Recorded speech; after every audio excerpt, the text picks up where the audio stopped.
We watched The Housemaid. The Housemaid is a 2025 psychological thriller. Its plot follows a young woman with a troubled past who becomes a live-in housemaid for a wealthy family. Their seemingly perfect life unravels when she discovers the household hides dark secrets. It's about an hour 40 minutes, or I'm sorry, it's 140 minutes. It feels like it's probably 20 to 30 too long, though, admittedly, Feig keeps it moving at a pretty crisp pace. It's got a pretty good momentum, and no parts of it feel like it really drag over much. Uh, it's based on a book. The book is a 4.28 on Goodreads. It does have 3 million ratings, so there are some that rated a 1 star, but it's a pretty big deal.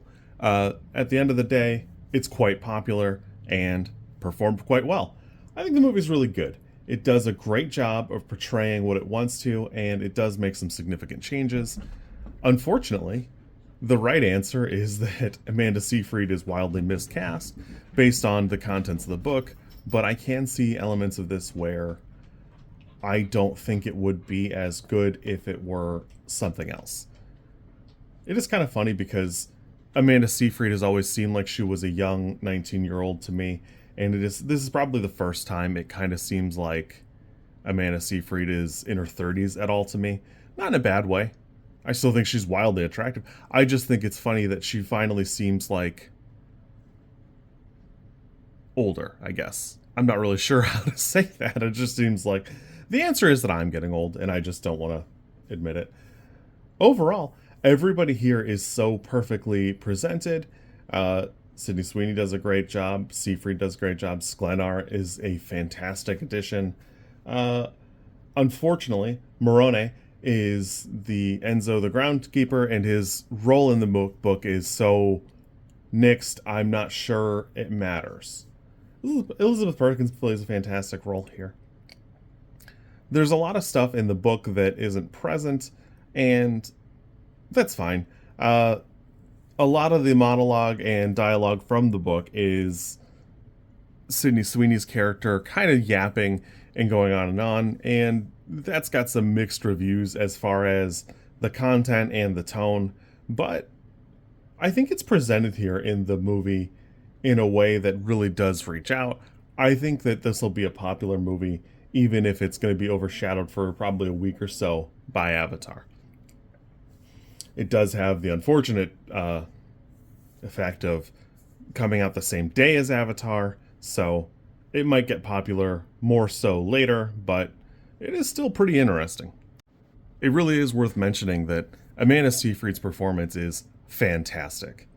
It's not that Sydney Sweeney isn't doing a good job, it is just not on the same level because Seyfried is doing such a fantastic job here. There are a couple child actors that do a good job, but Seyfried's presentation is honestly some next level stuff here. If you've not had the pleasure, it honestly does stand apart. Overall, I think this is probably easily a 6 for me. It probably could be an 8. There's a lot of stuff going on basically at the 70% mark where it really is a fun ride. It's super exciting. There are elements of it where the ending does become a little bit of the misandry film. If you care, it's just something I notice now, but I don't know. It's not the worst thing in the world. The officer and the groundskeeper's roles are significantly changed, which changes the ending of the book. And the climax of the book is significantly different than it is in the movie. Though, I will admit, there's a lot going on in the climax of the movie that elevates it quite a bit. I don't know that the ending of the book would really suit as well. This is one of the few times where I think that they're making a marked improvement to make something much more entertaining, where I understand the ending of the book, but the ending of the movie is a significant departure in a good way. I had a good time. I think this is really good. I think a lot of people are going to really enjoy it. Like I said, this for me is a 6. It could use a little pizzazz, but I could see easily an 8 in it as well. It was really good. It's very entertaining. I can see where the contents of the book really do shine, and this really is taking the elements of the book and bringing it to the next level. You kids be good. I will catch you probably in a couple days. The dollhouse motif is not really present most of the movie. It's still in it just like it is in the trailer, but I really did think it would be more of a thing. It's cute. It's cute, and I'm glad they didn't stick with it because it is very striking, but it's not really relevant in that regard. If you like this content, I'm supposed to ask you to like, comment, and subscribe. I think I think like is here, and comment is probably down there, and subscribe over there somewhere too, I think. I don't know how many times this like snippet is gonna make it into a video. Everybody says you should do it this way, and I always thought it was just like an annoying thing other YouTubers did.